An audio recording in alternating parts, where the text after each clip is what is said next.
Mesdames et messieurs, bonsoir et bienvenue à cette émission de Info 9. Des nouvelles de la ville de Lassar. Qui de mieux placé pour nous en donner que son maire, M. Yves Dubé. Monsieur Yves, bonsoir. Hey, bonsoir. Très Ça fait gentil. longtemps. Très gentil d'avoir accepté cette invitation-là. C'est un maire occupé. C'est un maire occupé, mais ça fait rien. Des fois, il prend 2-3 jours à nous répondre, mais ça ne fait rien. Il nous répond tout le temps, tout le temps. Et on comprend ça. C'est sûr que en temps de pandémie, on en parlait juste avant d'entrer en ondes, il y a des choses qui sont comme sur le frein, si on veut. Autant pour une ville que pour n'importe quoi d'autre. On est comme sur le frein.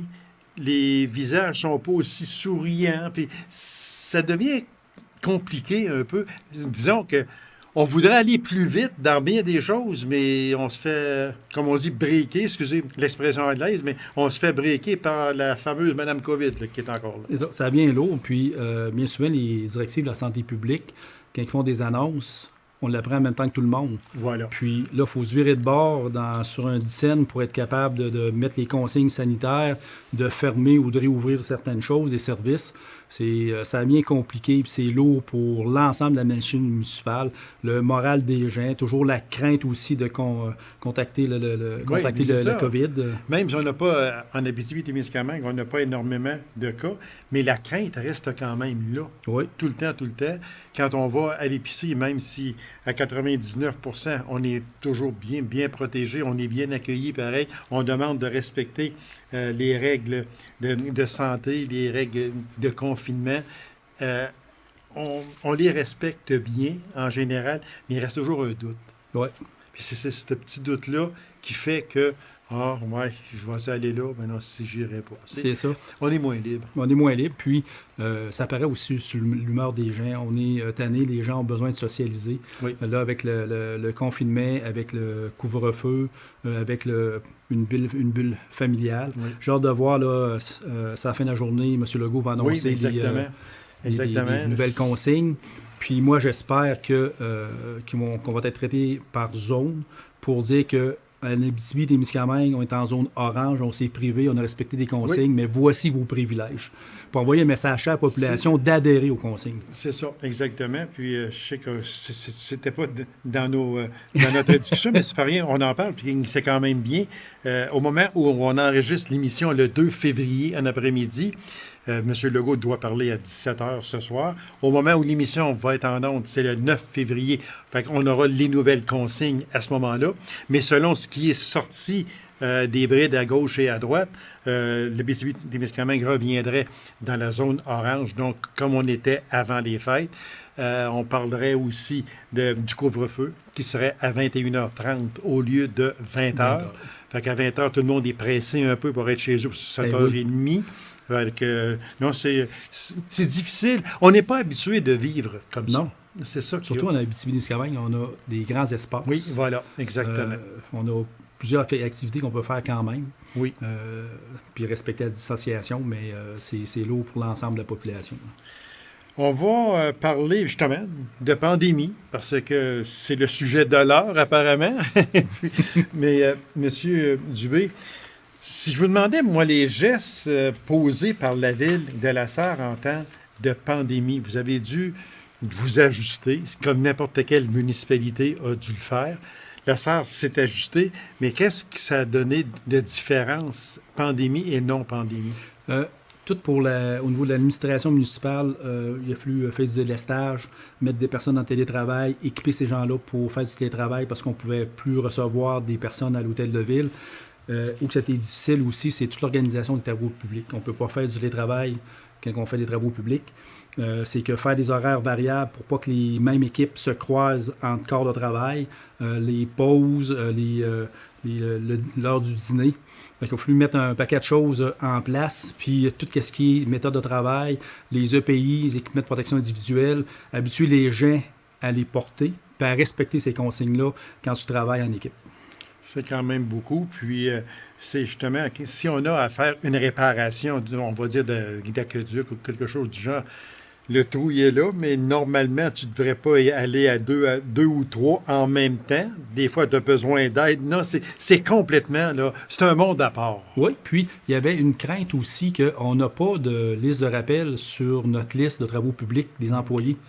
S'il y en a un qui contracte le virus, mais il peut contaminer tout le monde. Ben oui, fait qu'on tombe avec presque personne au garage. Là. Fait qu'on avait une crainte de paralyser les travaux publics, puis surtout en période hivernale, l'ouverture des chemins nous préoccupait beaucoup. Là. Fait que c'est ça là, qu'on dit que les gens ont moins le sourire. On vit toujours dans la crainte qu'il arrive quelque chose qu'on ne voudrait pas qu'il arrive. Vous, comme magistrat, comme maire de la ville, vous avez des décisions à prendre avec votre conseil de ville. C'est pas toujours évident. Vous voulez plaire à tout le monde, mais des fois, vous êtes obligé de déplaire. Mais c'est pas vous qui le voulez, ce sont les règlements. Fait que ça doit pas. C'est plus difficile à diriger une ville à ce moment-là. Bien, c'est plus difficile, mais on a toujours c'est le décret ministériel qui dicte nos décisions. Je pense que les gens sont assez compréhensifs quand même de dire bon, mais c'est un décret. On a l'obligation de faire respecter les consignes sanitaires. Ça ne plaît pas à tout le monde. Il y a certains employés, ça ne plaisait pas aux employés de la ville, mais tout le monde a adhéré aux consignes. Puis je pense que la population en général ont bien répondu à l'appel. La preuve, c'est qu'on va retomber fort probable en zone orange. Oui. Ça, c'est une très, très bonne nouvelle. Exactement. Il y a aussi, je crois, que les parcomètres, vous avez mis un terme au parcomètre pendant longtemps. Pour, presque 8 mois. Puis aussi, on a, avec la Chambre de commerce, avec la MRC, Éclat Québec, SADC, Caisse populaire des Jardins, Service Québec, on a regardé pour comment on pourrait supporter les commerçants. Fait que de là est venu l'espace AO. L'espace AO, exactement. Pour vraiment aider les commerçants pour faire du commerce en ligne. C'est important, ça. Très important parce que c'est notre tissu social, tous les organismes de notre territoire, pas les organismes, mais les entreprises. Quand on a des activités, puis on met en place des activités, ils sont toujours au rendez-vous pour commanditer, mettre de l'argent. Et voilà, ils sont toujours là, puis ça anime le milieu. Puis c'est très important, puis on se devait comme ville, comme les autres entreprises qui ont embarqué dans le projet pour monter Espace AO, il fallait faire quelque chose pour démontrer qu'on est là pour eux autres, puis qu'on veut qu'ils soient là après la COVID. Parce que, comme vous l'avez si bien dit, ces commerces-là, puis tout ça, on les quête beaucoup parce qu'à chaque année, il y a un paquet d'activités quand il n'y a pas de pandémie, naturellement. Alors, on va les quêter. C'est toujours un oui. Alors là, le balancier, il faut qu'il revienne aussi là, à ce moment-là. Fait que non, c'est très bien d'avoir fait ça. Fait que il y avait les parcomètres, puis en tout cas, plusieurs. Vous n'avez pas dirigé votre ville comme s'il n'y avait pas de pandémie, mais vous faites appliquer les règlements qui viennent des hautes instances. C'est ça. On ne voulait pas propager le virus, puis on voulait vraiment, comme magistrat, comme Ville-la-Sarre, de démontrer l'exemple, de dire qu'on applique les consignes, puis qu'on veut que la population, le maximum de la population adhère à cette on va parler d'augmentation de taxes, même si elle est minime, cette augmentation. 3,1 % pour les résidences, 1,4 % pour les immeubles.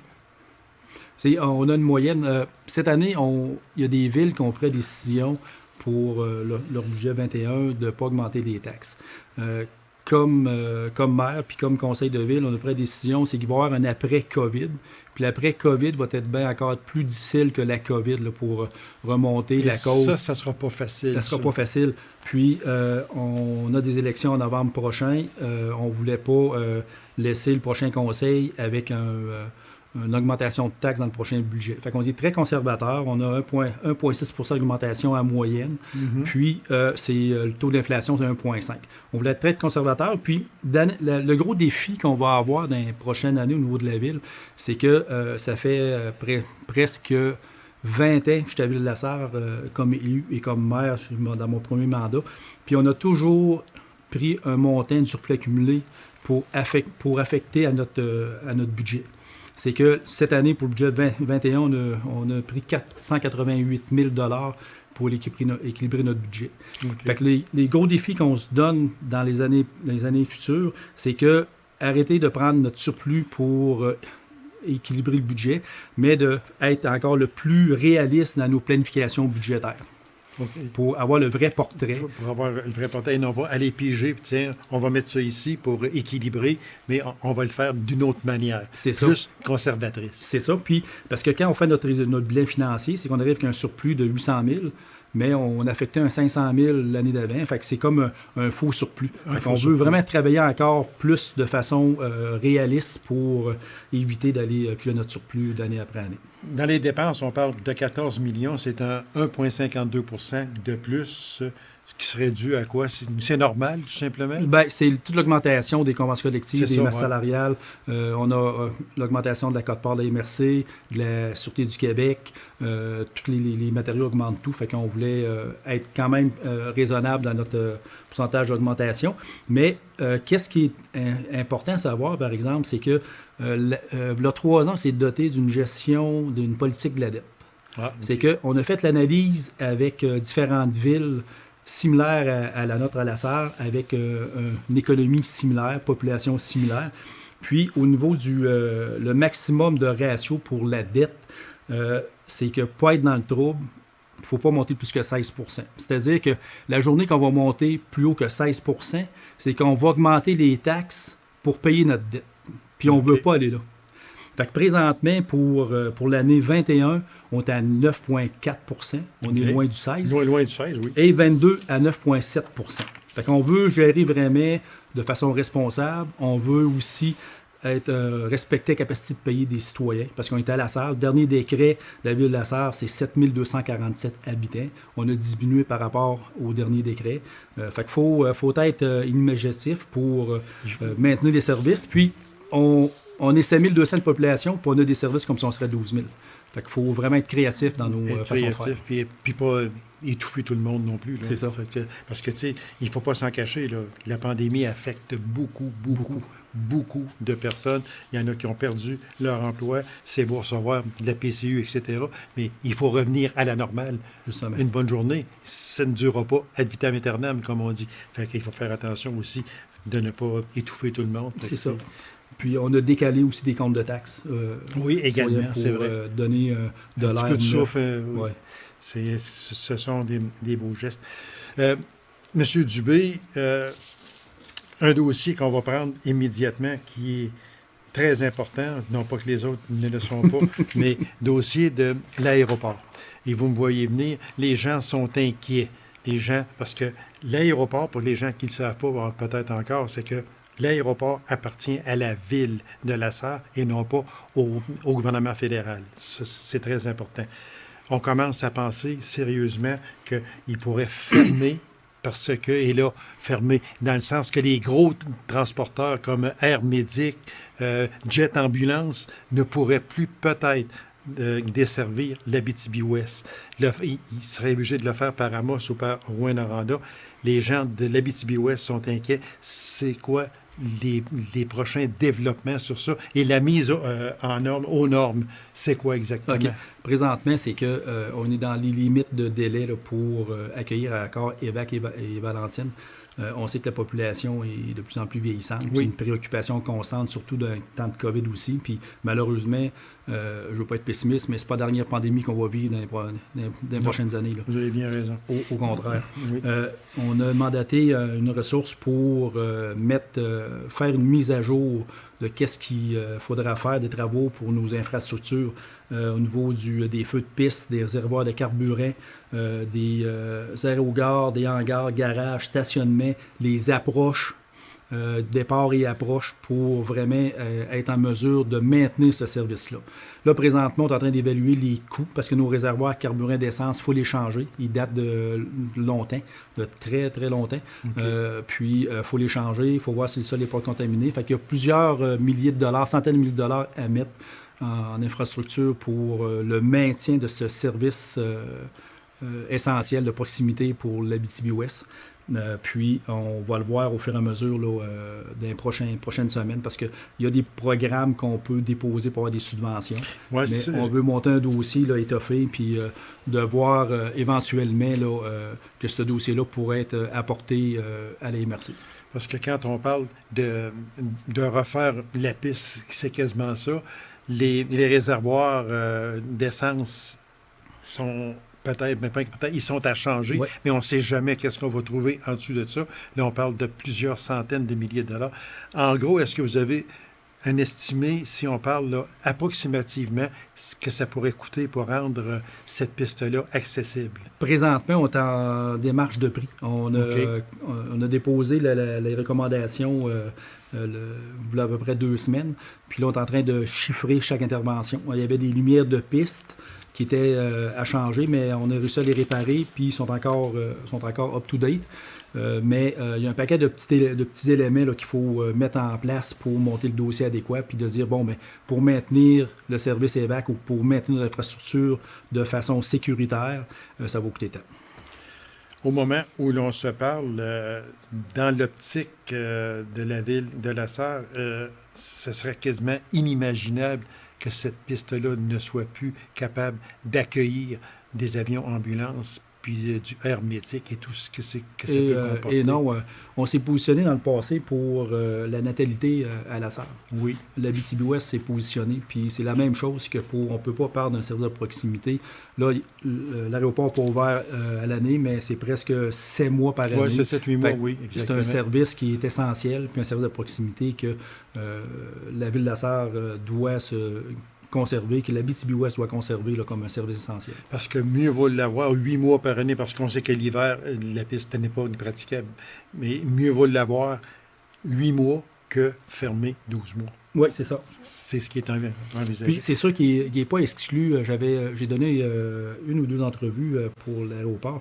Il n'est pas exclu, une fois que le dossier va être monté, qu'on va peut-être en recherche de partenaires financiers aussi pour le maintien des actifs. Est-ce que les autres municipalités de l'Abitibi-Ouest viennent en aide? Non, présentement, c'est uniquement Ville de La Sarre. Est-ce que c'est une chose à envisager? Bien, c'est que je veux préparer le dossier de façon adéquate, de façon optimale, puis éventuellement de le présenter là, à l'administratif de la MRC pour voir est-ce qu'on peut avoir une solution gagnante pour l'ensemble de l'Abitibi-Ouest, parce que, à quelque part, les gens qui utilisent le service Valentine ou EVAC, ce n'est pas juste des gens de La Sarre. Non, exactement. Non. Ce sont des gens de l'Abitibi-Ouest. Exactement, c'est pour ça que ça devient... J'ai toujours considéré que La Sarre faisait partie intégrale de l'Abitibi-Ouest et comme voilà. les autres municipalités. Exactement. Monsieur Dubé, merci infiniment. On va suivre ces dossiers-là, puis on va vous réinviter en espérant d'avoir toujours de bonnes nouvelles à nous donner. Oui, j'espère. Merci beaucoup, Monsieur Dubé. Alors, mesdames et messieurs, courte pause, on vous revient immédiatement après. Restez avec nous.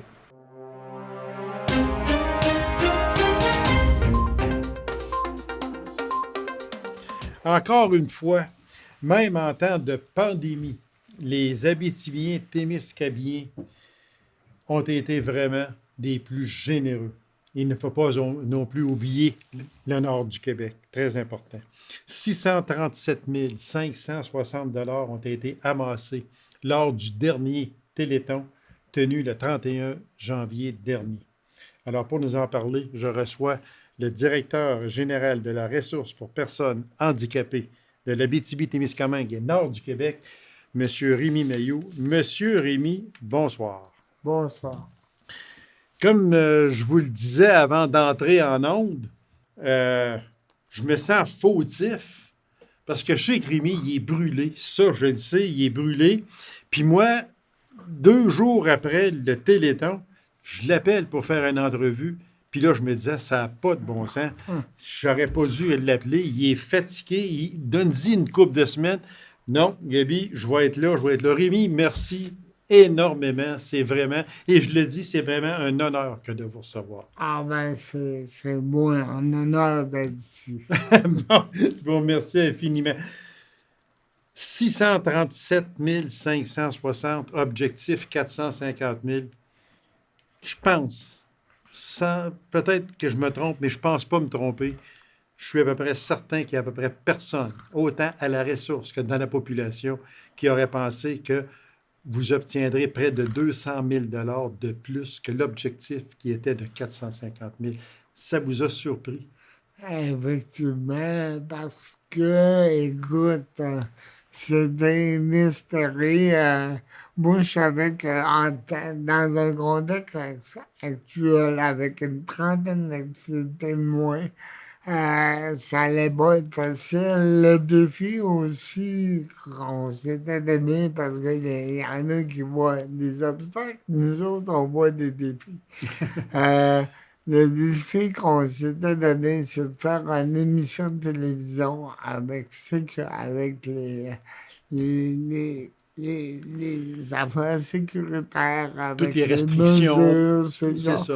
Puis pour pas que le monde qu'il y ait une éclosion, la santé publique, on a travaillé de pair avec eux autres quasiment à tous les jours, avec les gens des municipalités, l'équipe de bénévoles, parce que oui, on pense au théâtre du Cuivre, puis à l'intérieur du théâtre du Cuivre, mais on avait des prolongements à la grandeur de la région, c'est-à-dire en Abitibi-Ouest, à Val-d'Or, partout à travers la région, qui était en extension du Téléthon, que les bénévoles devenaient. On devait aussi appliquer ces mesures-là et devait être à la fine À la pointe. fine pointe, exactement. Ouais. Est-ce que on peut dire pour la ressource, toute l'équipe qui participe au Téléthon, est-ce qu'on peut dire que ce fut vraiment votre plus gros défi? Oui, oui, c'est vrai, oui, oui, c'est un défi énorme parce que on jouait gros, mais je savais que l'équipe de la ressource, le président d'honneur, les marins d'honneur, puis l'équipe de coordonnateurs avec les responsables de la municipalité, puis tous les artistes, artisans, puis les gens, les techniciens, je peux t'en manquer, mais je savais que l'équipe qui nous entourait était capable de relever le défi, puis j'avais pas de doute là-dessus. À cette heure, puis je savais que la population viendrait à, à répondre. En répondre à Mais tout à ça. répondre autant que ça, c'est vraiment impressionnant. Pas surprenant parce qu'on sait que notre région est très généreuse. Très, très Mais c'est généreuse. Puis, vraiment impressionnant. sans oublier là, toujours le nord du Québec aussi, qui fait Oui, partie puis de les cette autres, équipe-là. ils ont vraiment fait des. Est-ce que, M. Rémy, on peut dire que la population en général euh, a bien accepté ce concept vraiment involontaire, mais a vraiment accepté le concept qui a été mis en place pour faire le Téléthon? Ben, je crois que oui, parce que juste à la télévision, avec pas de public, je pense que les gens ont vu que les artistes étaient distants, Oui, oui, oui. Tout était respecté, avec tout, oui. une distanciation avec les artistes, les animateurs, animatrices aussi. Euh, je me souviens, le plateau IGA Extra, on avait pris 4 5 6 personnes qui revenaient remettre des chèques pour représenter soit les individus ou les commerces ou Oui, exactement, oui. Il faut dire aussi que bon, le montant, il est là. Les gens peuvent continuer aussi quand même à faire d'autres dons, des dons durant encore presque à l'année, si l'on veut. Mais le fait d'avoir fait peut-être juste maximum une dizaine d'activités au lieu de 44, 45, c'était. Est-ce que les gens se sont peut-être dit, ouais, cette année, on ne peut pas faire d'activité pour Rémi et la ressource parce qu'avec la pandémie, on ne peut pas le faire. On va être plus généreux ou on va donner pareil. C'est peut-être ça qui est arrivé. Oui, c'est sûr que c'est ça qui est arrivé. Puis je me souviens, je peux vous dire aussi que Mélanie Nadeau qui fait son méchoui annuel, qui n'a pas pu faire son méchoui annuel, qu'elle avait déjà vendu les billets, puis les gens ont rappelé tous ces gens-là, puis ça, c'est un exemple. Puis Oui. les gens disaient, non, gardez-la pour la ressource. Ça comptera pour notre don. L'activité n'a pas eu lieu, mais gardez-la. Mais on le donne Ça pareil. fait, oui, une couple d'activités de même que ce qui avait eu, qui devait avoir lieu, puis que les gens ont collaboré. C'est sûr que, bon, le président d'honneur, moi, je riais de le voir parce que on avait parlé ici lors Ouais. d'une émission, puis qu'on disait, ben là, le président d'honneur, lui, a dit qu'il s'engageait au nom de son groupe à remettre 10 Oui. Mais s'il s'attendait de remettre un chèque de 45 000 ben là, il en a remis un de 63 000 et plus. Ben là, c'est ça. Puis là, lui, là, c'est vraiment important. Là. Je veux dire à la population, il dit, Rémi, regarde encore si il manque des sous, je veux pas parler pour le président qui dit qu'il n'y a pas de parole. Là, il dit, je te dirai vraiment si on a mis assez, mais il faut que ça corresponde vraiment à 10% de ce que notre groupe s'est engagé à Oui, faire. oui, exactement. Donc, je ne sais pas qui choisit les présidents d'honneur, mais à chaque année, les présidents font vraiment, comme on dit, la job. Ah oui, oui, je peux te dire que depuis 24 ans, les présidents qu'on a eus, on a eu la crème de la crème. Là. C'est des gens qui, des fois, qui connaissaient pas l'organisation, mais quand ils disaient quand on s'engage à fond. C'est avec ce montant-là, vous allez rencontrer les demandes. Les demandes sont tellement fortes chez vous, mais avec ça, vous allez respirer plus à l'aise parce que c'est plus que l'objectif, on le sait, mais il n'y en a jamais de trop. Ben, oui, parce que c'est sûr que les demandes, on n'a jamais trop. Puis là, ce qui est le fun aussi, Gabi, c'est que là, on va pouvoir aussi toucher on a vu le témoignage de la famille Gingras-Lafont qui Oui, disait, ben nous autres, là, tu sais, c'est sûr que l'adaptation domicile, les fournitures médicales, tout ça, c'est important, puis avec le réseau, on complète bien avec ça, mais ce qui est important aussi, ah oui. c'est d'avoir des activités de loisirs, puis bien souvent, ces équipements-là, il n'y a pas de programme pour financer ça. Puis, Exactement. Mme Gingras disait, ben, le Téléthon devrait soutenir cette branche-là. Voilà. Puis avec ce montant-là, ben, je peux te dire qu'on va aider là-dedans, là, sans aucun doute. Monsieur Rémy, merci infiniment de vous être présenté à cette émission. Félicitations à vous et à votre équipe complète. Puis là, prenez du temps pour vous, là, parce que je sais que Ouais. vous en avez besoin. Là. Vous êtes fatigué, vous me l'avez dit, puis ça, on le sait. Non, Fait que, ça, il ne faut pas dire qu'on est à la télévision. ah ben, regarde, mais- ben, là, FA, c'est ça, mais c'est vrai pareil.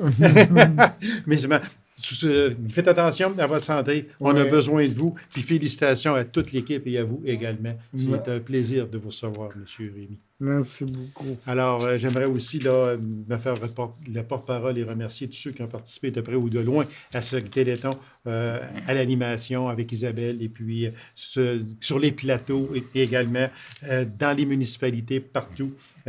Vous avez fait un travail remarquable, un travail gigantesque, 637 560 $ qui ont été amassés. Alors, merci. Vous avez été d'une générosité sans borne. Alors, merci au nom de la ressource. Merci beaucoup, M. Rémy. Puis reposez-vous. Merci.